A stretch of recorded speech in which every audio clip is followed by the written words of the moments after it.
This podcast was brought to you by the Australian College of Environmental Studies, aces.edu.au.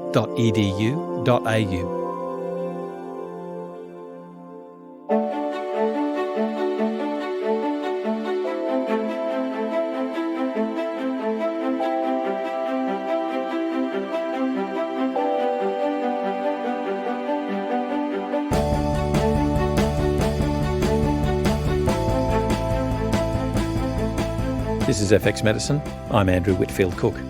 Joining me on the line today from Melbourne is Nicole Bijlsma, a woman of passion, and her passion lies in environmental medicine. As a result of her own infertility issues, that's 10 miscarriages, my God, and noticing a strong connection between many of her patients' illnesses and their home, Nicole established the building biology industry in Australia and in 1999 founded the Australian College of Environmental Studies to educate people about the health hazards in the built environment. Nicole is an accomplished naturopath and acupuncturist of over 15 years and has trained over 2,000 naturopaths at various institutions. You are regularly consulted by the media to discuss electromagnetic fields, mould, toxic chemicals. Nicole, you also lecture extensively throughout Australia and abroad, educating integrative GPs and about environmental health issues. So Nicole has got 3 young children and is currently doing her PhD on environmental chemical assessment. Nicole has also just finished the chapter of a textbook, Advanced Clinical Naturopathic Medicine, in its 3rd edition, the chapter on environmental medicine. You are a busy lady, Nicole. Welcome to FX Medicine. Yes, thank you so much for inviting me back. Our pleasure. Now, today we're going to be talking about the allergy epidemic. So I think the first question is, why? What's happening with allergy? That's a great question. I mean, you know, when I grew up in the 1970s, peanut-free schools were unheard of. And yes. Now every parent is briefed about food allergens before their child goes to school, because there will be children who will have a serious anaphylactic response to peanuts and other types of food allergies. So the past 3 decades, we've seen a dramatic increase in the prevalence of allergic diseases like asthma, atopic eczema, hay fever and food allergies in Western populations, with marked differences in prevalence observed in populations despite similar genetic backgrounds, suggesting that the environment is primarily involved. Now, if you look at the stats, we know about 241 million people suffer from asthma worldwide. Nearly 1,000 people worldwide die from it. We know eczema affects up to 20% of children. And Australia is leading the allergy epidemics because 25% of our population will be diagnosed with an allergy at some point in their life. We know 20% of adults will have hay fever, 10% will have asthma, and 25% of children will have asthma and 10% will have food allergies and eczema. So it's enormous. So we're leading on there, obviously, from the propensity to allergy, and that is atopy. Why are we becoming more atopic? Well, the increase in allergies since the 90s has coincided with an increase in childhood food allergies to cow's milk, eggs, nuts and wheat. And we're starting to suspect that it's a mixture of different things, like an increase in cesarean births, which means that children's gut microbiome is skewed towards looking more like the skin from the mother rather than what comes through the vagina. We know breastfeeding is really important as a prebiotic for these gut microbiome for the infant. We know that the use of chemical cleaners, which is far more common in Western countries, is affecting the bacterial diversity within the home.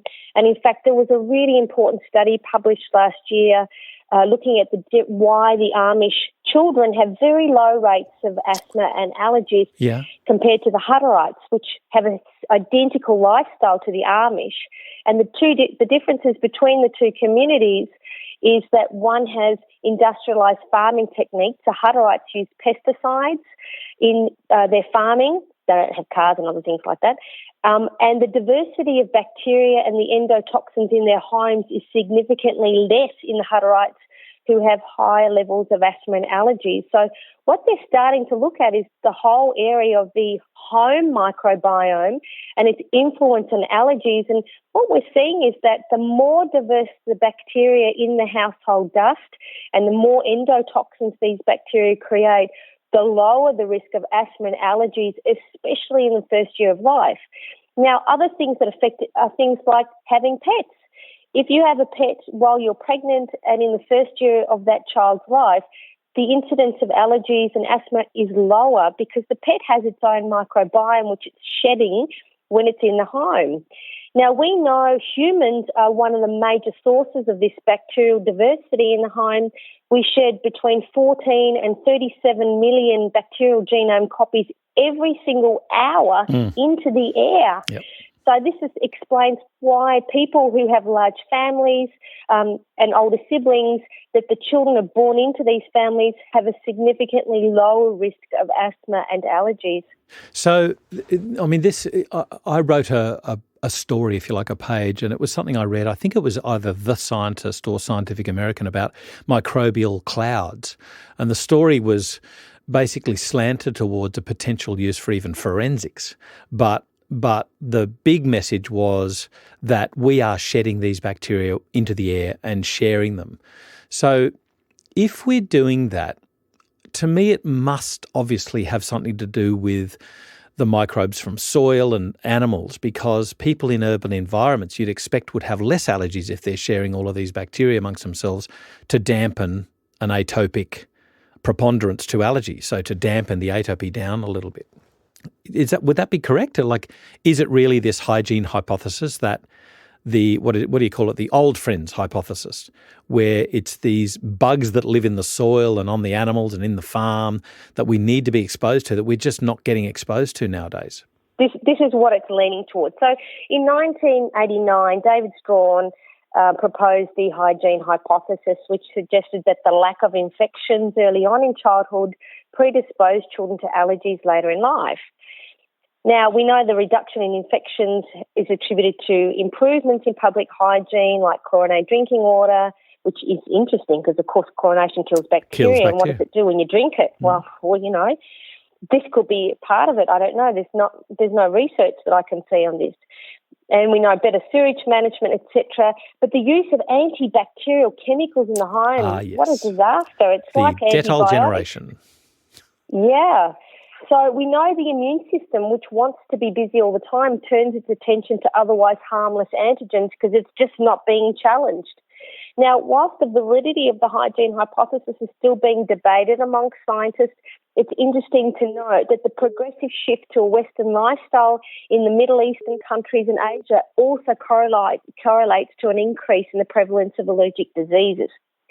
The next hypothesis that has emerged in 2005 by Nova and Huffnagel has recently emerged to explain the role of the gut microbiome in the prevention of allergic disease, because we know the gut microbiome is important to program immune responses early in life. So we know these digestive bacteria have a really important role, and that emerging evidence suggests a really strong correlation between the composition and function of the gut microbiome and the incidence of allergies and asthma, as reduced diversity in the gut microbiome of infants is associated with an increased risk of allergies. Nicole, can I just go back to the hygiene hypothesis? I understand there's still debate. It was this holy grail. We finally understand why it's happening. And there was the work of, I can't remember his first name, but Dunstan at, I think it was Sydney Uni, 2000 and, was it 6? Was it 2003? Where he teased apart the TH1, TH2 thing. And we thought that was it. It's nice and simple. It's a swing. Forgive me, it's a seesaw. One's up, the other one's down. So there you go. It's all done and dusted. But it wasn't long after that a new machine that goes bing became available, where they could tease out a lot more of these cytokine influences on T helper cells. And what they found is that it's not a seesaw. It's swings and roundabouts and merry-go-rounds. There's comorbidity. There's quick cycling between the two. So that's where this sort of old friends theory became a more acceptable thing. But what I saw in some studies is that they were debating whether farming practices did have an effect on reducing allergies and atopy. I wonder whether they didn't look at the use of pesticides and things that were knocking out the bugs. This is really interesting because If you look at the rise in allergies, it correlates with the changes in farming practices in the 50s and 60s because most pesticides are antibacterials. Many of these pesticides are used as preservatives in personal care products, some in food. So, I really suspect this is playing a huge role in the potential development of allergies later on in life. Yeah. Now, we know the Western diet, of course, is also implicated because high omega-6 oils, saturated fats, sugar, starches, low fibre. Fibre is critical because this is what the microbiome in the gut relies on in order to create these short-chain fatty acids. Yep. So it's really important that, that the diet plays a very important role. Of course, we know probiotics and prebiotics and pickled and fermented foods and indigestible plant-based fibres are really important. And this is certainly why we can't just look at the external environment. We have to look at the diet as well. Another interesting thing that I find is that when you cook food in a microwave oven, it kills microbes because microwave oven sterilizes food. So, if you look at the introduction of the microwave oven, what impact does it have when you microwave the food and kill off all the bacteria in the food? Because an important Japanese study was published a couple of years ago that showed that bacteria naturally found on the seaweed and nori transfer their genes to an individual's gut bacteria so they can produce enzymes to release beneficial nutrients. So the bacteria in the food help confer these genes to help our gut bacteria digest food. When you microwave food, and if you give microwave bottled milk to an infant whose sole form of nutrition in the first 6 months is bottled infant formula or nuked breast milk, what impact does that have on the gut microbiome? So is that any different, though, from oven cooking of food? Very different. Really? Very different, yes, absolutely. Oh, very different. So microwave cooking uses microwave or radio frequencies. Yeah. And they're very different because it heats moisture or the water molecules within the food. So has that been demonstrated with regards to bacterial content of food with microwave heating versus oven cooking? I haven't seen any research on this, but what I do think is interesting is that, when you want to sterilise anything, you put it in the microwave oven because it kills life. We use microwaves in labs and things like that to do that. So I think it's a really important issue that needs more research. You know what? I'm also interested in, you mentioned enzymes, and if we were comparing sources of milk for an infant, one of the key things, apart from the actual living microbes which are being transferred into the infant from the mother, is that the mother's breast milk has enzymes, intact functional enzymes, which are now being given to the baby, whereas they do not exist in any formula at all. And I just think, what else are we missing out on that we think we're being really healthy? Oh, I really question that. Absolutely. And notwithstanding that there are some mothers who just simply cannot or choose not to breastfeed their infants. I'm a bit of a proponent of, please, can you just give the first 2 weeks the colostrum, some immune factors. Yeah. But I get that, some women just simply can't breastfeed and they shouldn't be made to feel guilty about that if they simply can't. So moving on from this, I guess we need to really investigate here. What do we do? One of my issues is this.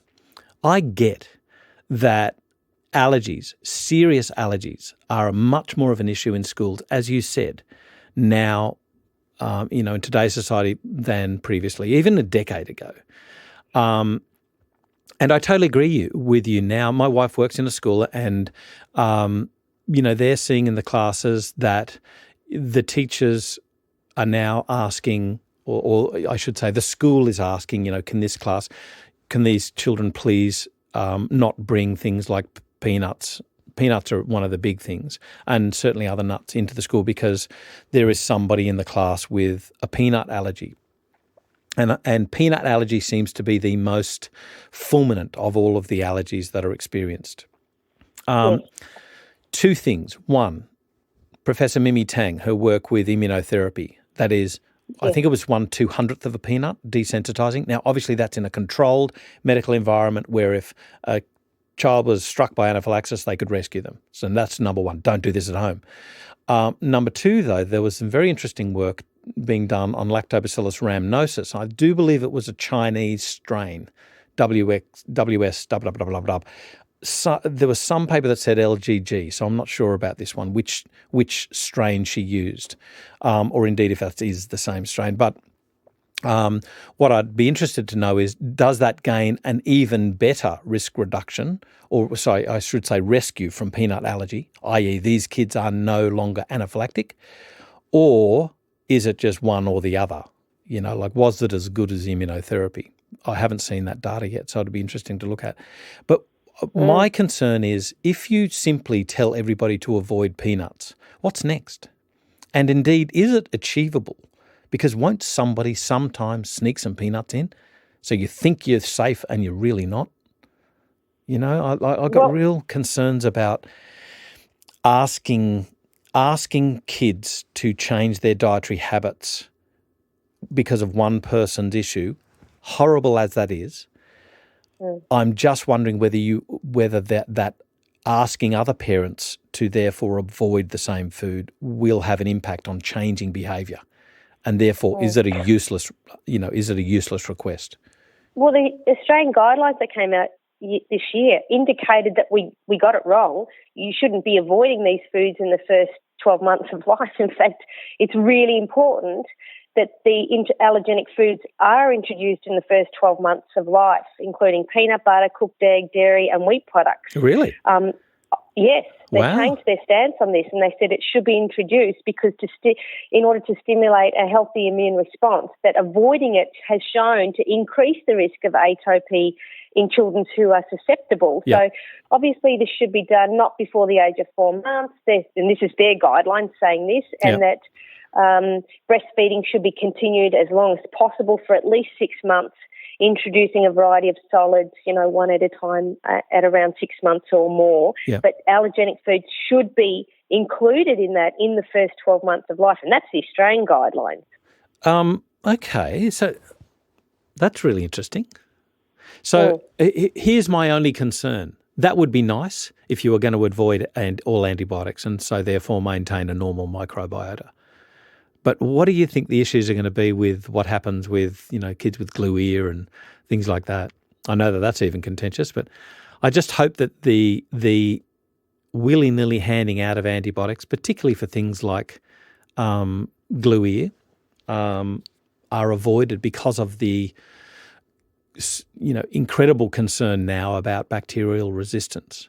And the data with use of antibiotics in glue ear it's actually equivocal. It might help with pain, but does it help resolve a middle ear infection?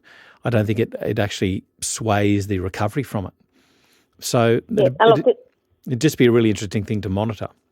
Oh, absolutely. I mean, there's no doubt about it. Antibiotics in the first year of life can have devastating impacts on the gut microbiome, which can have long-term health implications.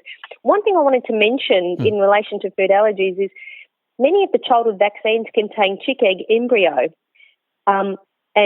This can be part of the reason why they're reacting, because they're getting minute amounts of these potential allergens if they're genetically susceptible, which could be increasing that development of food allergies later on in life.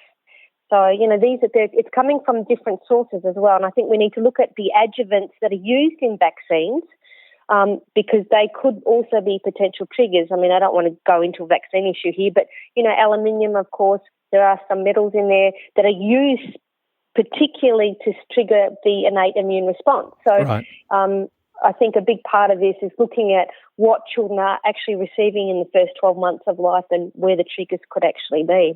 But in the house, there are many things in the house that can trigger allergies that you can significantly reduce people's exposure to, that we know people are going to react to. One of the most common allergies in the world is to house dust mites. It affects almost 22% of the world's population, as opposed to grass pollens, which is about 17%, and pet dander, about 9%. So most of these allergens that we know trigger asthma and hay fever and skin-related issues like eczema, are things that are directly in the home.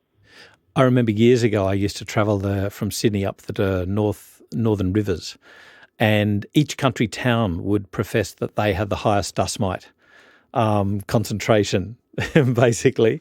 It was really quite funny that when I looked at the National Asthma Campaign, that was decades ago, it was Grafton that had one of the highest concentrations. And the proposed theory was because it got really cold in winter, so people would heat their houses. Wasn't such an issue the further north you got because they had a warmer climate. So I'm worried about things like Melbourne. I don't know of any data down there. I'm not sure now. But it's a real is it still a real issue, like as in a huge issue?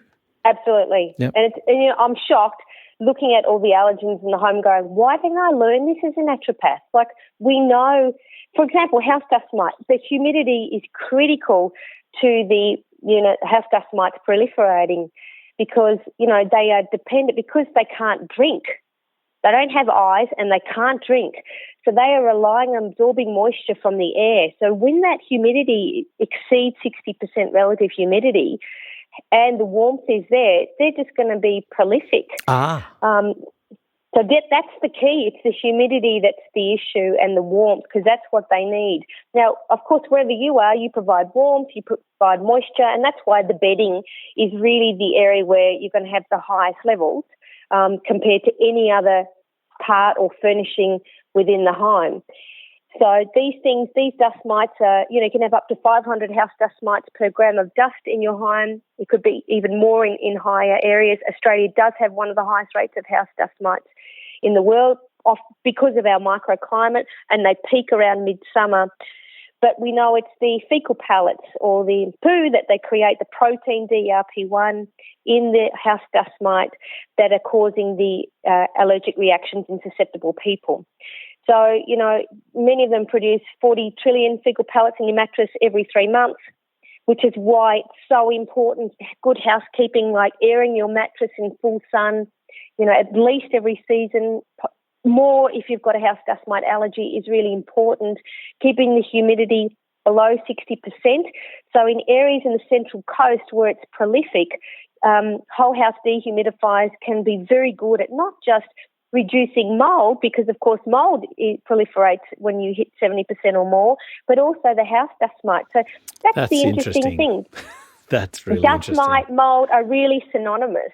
And of course then you get termites and other pests involved as well, and bacteria and fungi proliferate. So in this environment, you've got multiple allergens, which is why we find between 45 and 55% relative humidity, most allergens would not exist. Most people would not have an allergic response if they were within an environment between 45 and 55% humidity, which is why a whole house dehumidifier for people with allergens living in climates, Central Coast, Northern Queensland, for example, would probably have more benefit doing that than most medications or herbs we could prescribe. Do you know of any data that might be looking at humidity versus arid areas of allergy incidence or prevalence? What would come to mind that I've come across? I would suspect that they might be available. That's a good question. I think you'd have to probably, garner it from each area and then put it together on a map.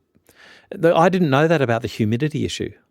Yeah. That's really interesting. So you would expect people in the northern rivers to be much higher prevalence of atopy from dust mite than people, say, from Melbourne, where it's a lower. Well, does it get humid? It doesn't really get humid down there. Well, let's say inland. And look, the humidity can be generated from man-made sources. And closing poor air. ventilation. Yeah, that's right.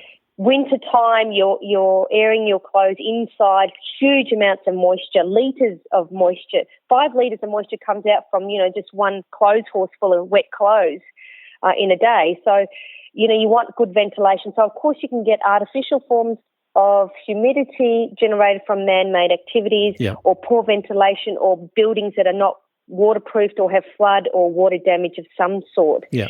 So, yes, they can be an issue. But definitely, as you go up north, as the humidity increases, especially beyond 60%, you're going to have a proliferation of these house dust mite, which is why it's critical to address it. So symptoms of house dust mite allergies are itchy, watery eyes, sneezing, itching, runny, blocked nose, dry, persistent cough, wheezing and dermatitis.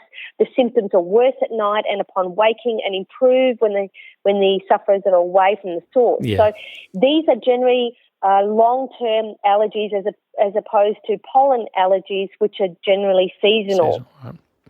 So with regards to things like mattress covers, pillow covers, I know you can get them quite readily now. They're a lot cheaper than what they used to be back in my day. Are they worthwhile, or do you find that they just the dust mites just live now on the outside of that cover? They repopulate the outside. Yeah, so look, overall, I mean, there is some contention. How effective are these dust mite covers? It's all got to do with the micron size and the thread of the cover. So, yes, most people I know who have house dust mite allergies do improve, but the reality is the newer the mattress is, the less house dust mites that are in it, and that's the reality of it. So how old the mattress is and how well it is maintained and aired in the sun is critical to the amount of dust mites you're likely to be exposed to. And that also includes pillows and mattresses and doona covers and encasements, which should be made from natural fibres. Silk being the best because of its thread size. Silk, it's cool for people with allergies. So silk is the best material for pillows and for sheets for anyone with allergies, especially asthma and eczema. Yeah, I guess from a pragmatic level, particularly things like mattress covers would be worthwhile because, let's say somebody who's not necessarily athletic in their prowess, it's quite hard to get a queen-size bed mattress outside. You can wrangle it, I guess, but for a lot of people, maybe a dust mite cover might be a pragmatic way to at least reduce the count, the exposure to the dust mites, because you can easily take that off and wash that and take that outside. What about things like vacuum cleaners, though? Vacuum cleaners are important. Before I move on, the mattress, if you're in a multi-storey building or you can't shift the mattress, what I suggest you do is simply get it off the bed and lean it towards the window where the most amount of sun is coming in so it gets sun exposure. Gotcha. And that in itself will help to air it. A big part of it is making sure you have slats under the bed, that it's not solid under your mattress, because your mattress must breathe from underneath, and there's no clutter under the bed as well is important. That mattress needs to breathe. I've had many clients with severe asthma and eczema that eventually came down to an old hand-me-down mattress that had been sitting in their garage for years, contaminated with mold, contaminated with high levels of house dust mite, and that was it. And these kids were on antibiotics, 6 or 8 courses a year for 8 years. And it came down to their mattress. Yeah. I've got to say, due to our atopic potential in our household, we made the decision, all carpet is gone. We don't have carpet at all. We tiled. Then there's no doubt about it. Moving carpet significantly reduces the amount of house dust mites in the home. Yeah. Vacuum cleaners, you mentioned, must be fitted with a HEPA filter. And it's the most expensive thing I recommend in my whole book, but for people with allergies, a good vacuum cleaner fitted with a HEPA filter, which will filter all of the allergens because it filters down to 0.3 microns, is absolutely critical. Because if you use a normal vacuum cleaner that's not fitted with a HEPA filter, you will make most of those allergens in the floor become airborne, where they're going to expose people in their breathing zone. So vacuum cleaning is absolutely critical. Now, here's one of my practical things it's one of my bugbears about vacuum cleaner design. What about emptying the vacuum cleaner? You've got to sometimes. Do you wear a mask then? Do you advocate the use of masks? Well, if you've got the allergy, you shouldn't be the one emptying the vacuum cleaner. So it should be done outside. And this is why I only recommend vacuum cleaners that are fitted with a replaceable bag. Yeah. Do not use vacuum cleaners that have an open barrel where you have to shake it out and the HEPA filter gets contaminated and you can't really clean it. So I always suggest 3 things to a vacuum cleaner: HEPA filter, a motorised head if you've got rugs or carpet, and of course disposable bags. Yeah, absolutely critical. That's really interesting. That's really good advice. Thank you for that. So what other things? What about things like dietary modification? Can we do anything to reasonably look at controlling allergies? Well, this is only my hypothesis, but, chlorinating the water might be great to prevent the waterborne epidemics, but what impact does it have on the gut microbiome? So to me, I think a water filter is really important, even if it's just a cheap carbon filter, and I'm not talking about the granular stuff you get from the Kmart and the jug filters because they're next to useless. Yeah. You want a solid block carbon filter, the smaller the micron size, the better, to get rid of the chlorine and pesticides, because chlorine and pesticides are really strong antibacterials. So to me, that would be the first thing you would look at in your diet to give your gut microbiome an opportunity to be as healthy as it can be. And what about Dr. Maya Shatrik Klein's advice? Get dirty. Yes, get the kids out in the dirt. Yeah. Absolutely. So important. This is why these farm children have much lower rates of asthma and allergies, because they're exposed to a greater diversity. But the research is showing that it has to happen in the first year of life. That's when it seems to be the critical window of development, because after that, once they develop an allergy to pollens or pets, which, by the way, can't happen before the age of 1, because they have to be exposed to these aeroallergens, and then upon subsequent exposure, that's when they're likely to develop these allergies. So food allergies tend to precede the aeroallergens like house dust mite allergies, pet dander allergies, pollen allergies, etc. So that's an important, interesting progression, what we call the atopic march. So can you reiterate that for me, please, Nicole? That's a really important clinical point. Yeah, so aeroallergens are things that you breathe in, pollens, pet dander, house dust mite, etc. That generally occurs from the 2nd or 3rd year of life onwards, and a lot of the time that is preceded by food allergies in children. Not always, but generally children who have food allergies are more likely to develop aeroallergen allergy later on in life. And ironically, people with allergies are 15 times more susceptible to developing chemical sensitivities as well. So this is something we need to look at. This is a trigger and for electromagnetic field sensitivities and chemical sensitivities, because the immune system is overreacting to toxins in the environment. So other things like pet allergens are really important. Ironically, the data is saying that children should be exposed to furry pets in the first 12 months of life to reduce their exposures. But if after that time they are allergic to a cat or dog, then they shouldn't have a cat or dog. And do you find any type of animal is worse, a worse culprit, if you like, for allergens? Like, for instance, cats are constantly preening themselves. Dogs are more likely to lick you. Is there any difference in the allergenic potential of animal danders? Or, cat dander versus dog dander, or is it just luck? No, cat dander is more than double the rate of allergies compared to dogs. They produce a protein called FeLD1 in their sweat glands, which they spread when they lick themselves. The problem with cat fur is that you could find it in almost every school, because if someone owns a cat that goes to that institution or building, it will literally contaminate the entire building with the proteins. So we know cat hair is almost in most homes that have ever been tested, it's found there, because you only need to have someone who owns a cat, has a bit of fur on their clothes, and then they transfer that protein into the environments that they walk into. So non-pet owners, often you'll find cat dander in their homes, classrooms, clothing of workers who don't have pets, all of those things. It's incredibly ubiquitous. Okay. Which makes it difficult if you're sensitive to cat allergies. Absolutely. Because, everywhere. Okay, so treatment, other sorts of treatments, like if you're thinking about active intervention, are there any dietary modifications that you can look at? Are there any nutrients or herbs that you use that are worthwhile? Well, before I go on to that, I just want to say there's no such thing as an allergy-free dog or cat. No. So we know that, Labradoodles, all that sort of stuff with the shorter hair, it's not the hair, it's the dander and the protein on their skin and hair that's causing the issue. In terms of what they can do, the most important thing I learned over years of working as a natural therapist was treat the patient. look at their symptoms, ask lots of questions to see where the triggering factors are, and support their immune response, support their detoxification pathways, reduce their stress, and build resilience. You know, it really, for diet, it comes back to basics again.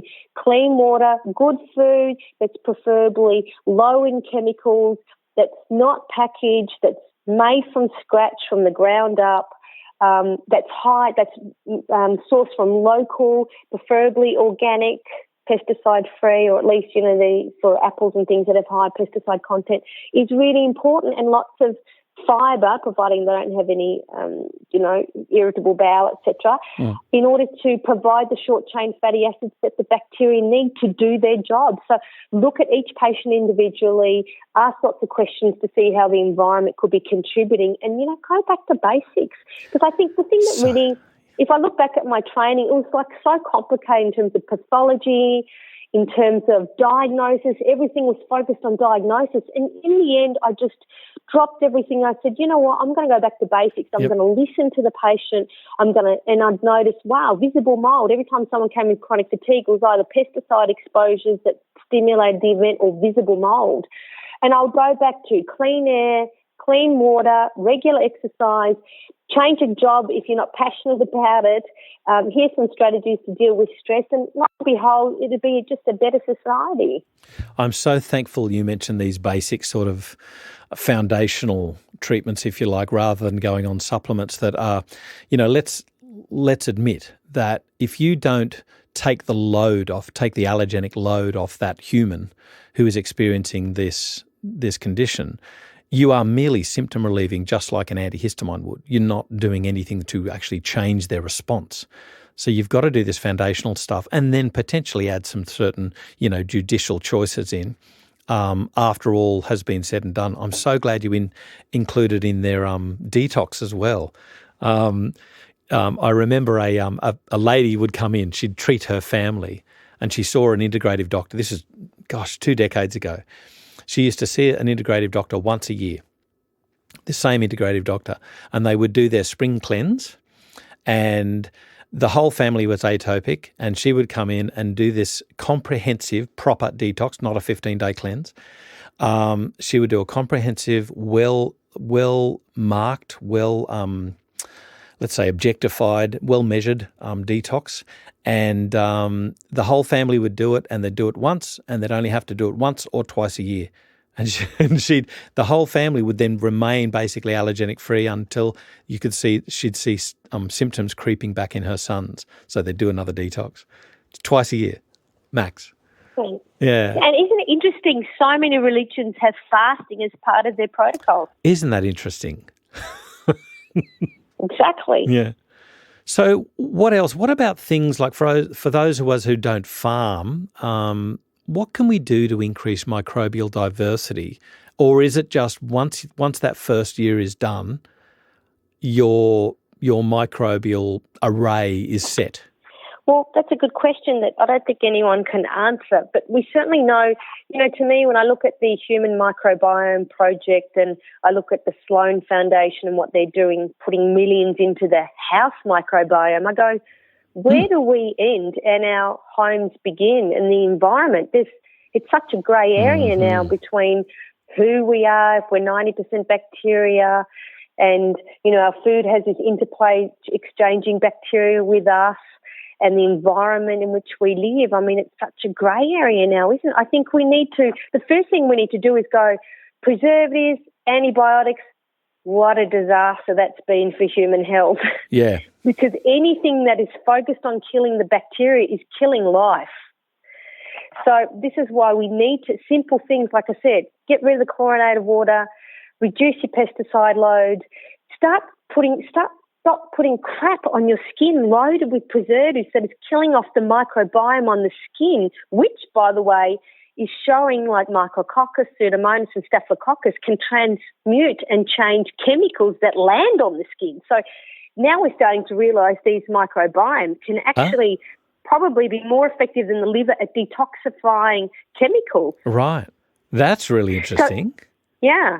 So anything that says preservative is designed to kill bacteria, it's designed to kill life. And so chlorine, again, heavy metals, many of the heavy metals. This is why I find people who have high heavy metals, more chemical sensitivities, more chronic fatigue, more allergy risk. Why? Heavy metals are generally antibacterials. Okay, so I have to ask though, are we speaking about causation here or correlation? Well, as a researcher, I'd always say correlation because I'm not allowed to say causation. And I have to say, it drives me up the wall every time I read a study, which is all the time, that you have to say, oh, but this, more researchers needed, blah, blah, blah. You know what? Let's focus on the precautionary principle and go, there's enough evidence to say these issues are likely to play a role, so let's use common sense. Mm-hmm. So what about reduction of heavy metals?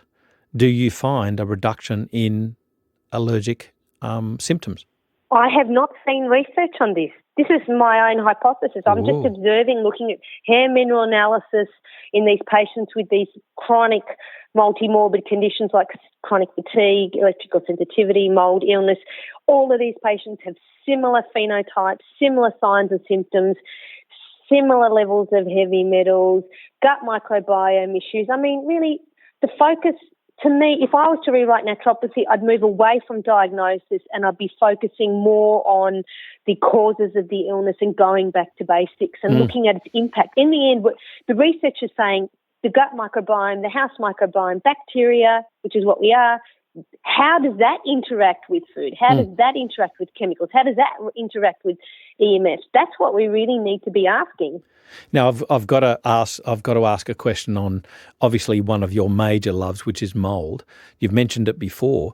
Do you find treating mold in a house situation will affect not just the allergenic or the potential load, but the symptomatology of a family or an individual within that house, given that even with the same load, different individuals within the house can react differently, correct?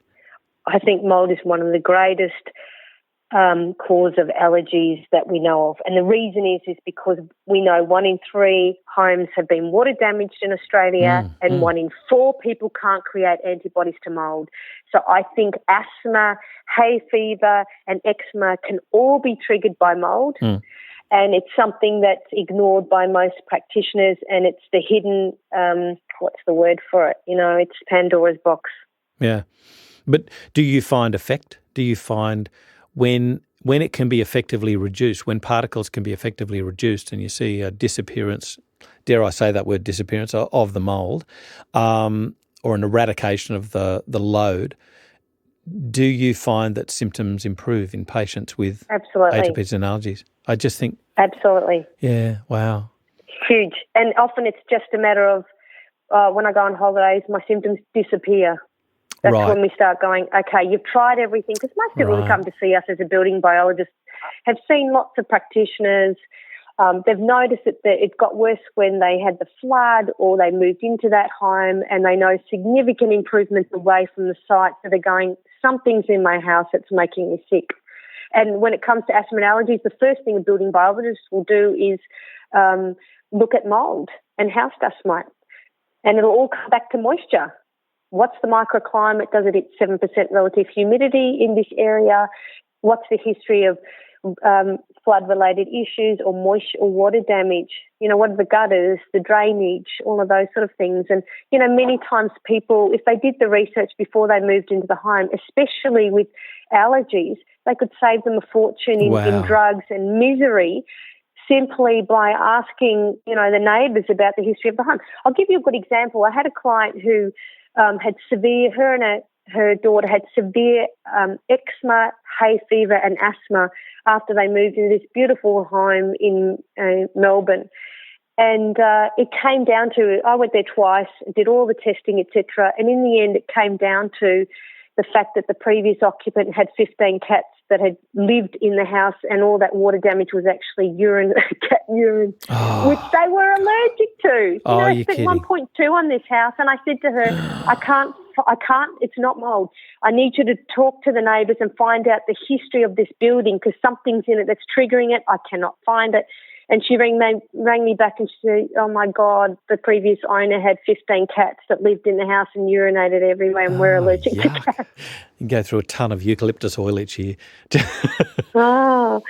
And I think this is an interesting one. If you've got allergies, the tips I'd give you as a building biologist before you rent or build is to ask about the previous occupants, ask about previous water damage. Once you move into the house, if you can get rid of the carpet, it's very important because the carpet are the archaeological dig sites. They have all the DNA of all of the previous occupants, anyone who's visited the house, the pests like cockroaches and rodents is all sitting in the carpet. So get rid of it.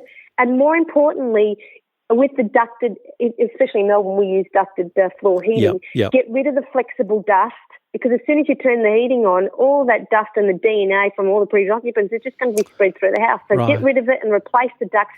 That will be worth doing that financially than spending, the rest of your life in that home miserable and, having to take medication to deal with your allergies.